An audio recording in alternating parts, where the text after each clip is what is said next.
فَاسْأَلُوا أَهْلَ الذِّكْرِ إِن كُنتُمْ لَا تَعْلَمُونَ۔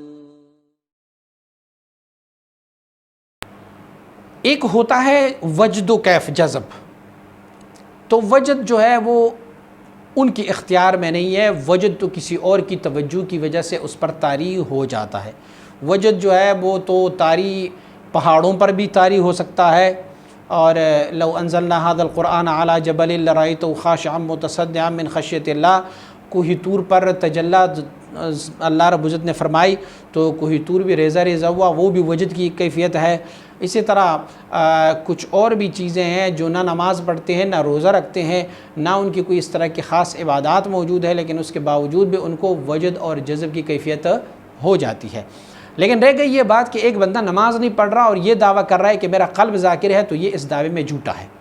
کیونکہ قلب کی ذاکر ہونے کی علامت یہ ہے کہ اسے شریعت مطہرہ پر پابندی نصیب ہو۔ ایک بندہ اگر یہ دعویٰ کرے کہ میرا قلب ذاکر ہے لیکن وہ نماز اور اللہ رب العزت کی اطاعت نہیں کرتے، تو حضور نبی اکرم صلی اللہ علیہ وسلم مبارک نے قلب کے لیے فرمایا ہوا ہے کہ قلب کو بھی زنگ لگ جاتا ہے، جیسے تمام چیزوں کو زنگ لگ جاتی ہے تو ایسے قلب کو بھی زنگ لگ جاتا ہے، تو اس قلب کی زنگ لگنے کا سبب گناہ ہے، اور نماز چھوڑنا جو ہے وہ گناہ کبیرہ ہے۔ تو جس کے قلب کو زنگ لگا ہوتا ہے وہ قلب ذاکر کہاں ہو سکتا ہے؟ وہ قلب ذاکر نہیں ہے۔ فلہذا اس بندے کا یہ دعویٰ باطل ہے کہ وہ یہ کہے کہ میرا قلب ذاکر ہے اور ذاکر ہونے کے باوجود بھی وہ شریعت کے اعمال سے روگردانی کریں۔ دیکھیں، تصوف سلوک کا مین مقصد یہ ہے کہ ہمیں شرعی کاموں پر آسانی مل جائے، اور جو رکاوٹیں ہماری شرعی اصول میں اور شرعی اعمال میں ہے وہ رکاوٹیں دور ہو جائے۔ حضور نبی اکرم صلی اللہ علیہ وسلم نے جس چیز کے بارے میں فرمایا ہوا ہے کہ قرۃ عینی فی الصلاۃ، میری آنکھوں کی ٹھنڈک نماز میں ہے، تو اگر بندہ اس کو فالو نہ کرے، اس نماز کو نہ پڑھے، تو قلب کبھی اس کا ذاکر نہیں ہوتا، کیونکہ قلب کی ذاکر ہونے کے لیے علامت یہ ہے کہ الا بذکر اللہ تطمئن القلوب، اللہ کے ذکر سے قلبوں کو اطمینان مل جاتا ہے۔ ذکر کیا ہے؟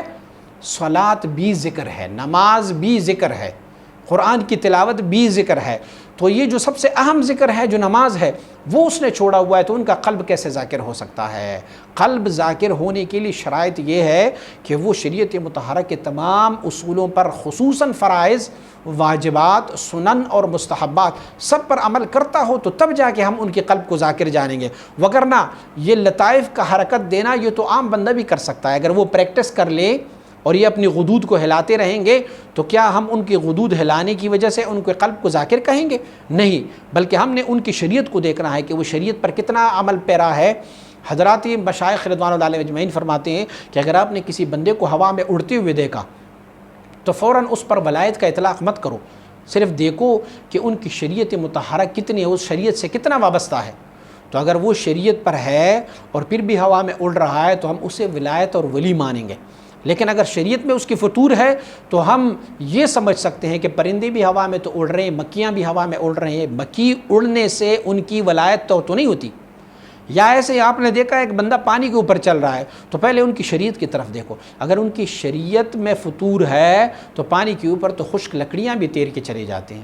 اسی لیے ان کی ولایت یا ذاکر ہونے یا قلب کے ذاکر ہونے کی علامات یہ ہے کہ وہ بندہ متبع شریعت مصطفیٰ صلی اللہ علیہ وسلم ہو، اور خاص کر وہ چیز جو رب کائنات نے میرے مصطفیٰ کریم صلی اللہ علیہ وسلم اور امت محمدیہ کو انعام دیا ہوا ہے، جو نماز ہے،